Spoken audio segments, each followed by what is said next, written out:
जागरण, माता का झांकी और माता का जो भी प्रसाद जो भी भंडारा चल रहा है, कहीं ना कहीं माँ काली का भैया के ऊपर वरदान है, तभी आज हम लोगों के बीच में कितना खर्चा करके और इतना ज्यादा पब्लिक आया हुआ है। आप लोगों को कैसा लग रहा है? और दूर दूर से पब्लिक आ रहा है, कैसा लग रहा है आप लोगों को?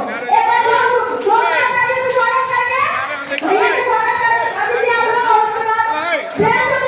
साक्षात देखे के लौकता कि दिनेश भैया के रूप में कितना त्याग लौकता, निस्वार्थ भाव से सेवा भाव से यहाँ उपस्थित बनी और ये भव्य मंदिर के निर्माण यहाँ तक हम सुने के आए हो कि वहाँ के आप खुद के कदों घर नहीं मिले, लेकिन आप सबके सेवा खातिर और यहाँ के देवी देवता के सेवा खातिर वहाँ के रहे खातिर निवास स्थान बनने बनी।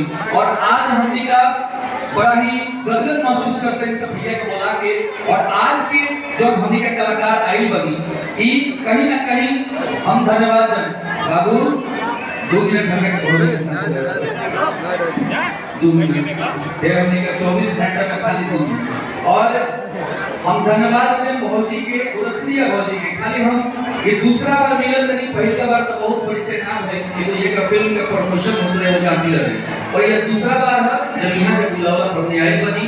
साथ ही मंच पे उपस्थित तमाम वादक बंधु सभी के चरण में कोटि कोटि प्रणाम बा। और आज इस मांगलिक कार्य में माता रानी के गुणगान करे खातिर दूर दराज से चलते बहुत सारा कलाकार आए बनी, जो में सुपरस्टार लोक गायक और हमारे गुरुदेव नागेंद्र उजाला जी की उपस्थिति भई बा। साथ ही बहुत ही हिट गाना दिले बनी वहां का, क्योंकि अभी भजन के समय बा वो हम नहीं कर सकल। प्रीता प्रिया जी की भी उपस्थिति भई बा और बहुत ही अच्छा म्यूजिक डायरेक्टर ये पूरे बेजोड़ जी के साथ आए बनी। तो एक बार जोरदार ताली बजा के आयोजन समिति और भोजपुरिया भोज के सम्मान करेंगे। और आई ठीक है भोजी शुरुआत कर जाओ, मंच के आगाज कर जाओ, आप सबके स्वागत बा जी हवा।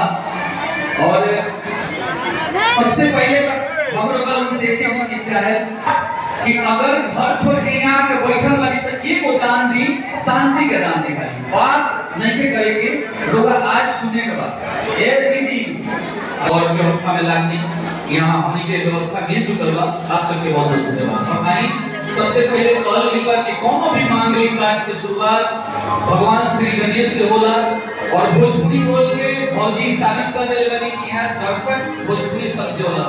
अब चाहे कि भगवान श्री गणेश के वंदना भोजपुरी लोगों को ओकराबाद के प्रतीक्षा करते हैं नागेंद्र उजाला जी ने मंच पर आए, और पूर्वांचल के साथ ही साथ पूर्वांचल के भव्य झांकी टीम के भी पदार्पण हुए बा। बीच बीच में झांकी भी हुआ सभी के सामने प्रस्तुत हुई। एक जोरदार ताली बजा के मंच के आगाज किया।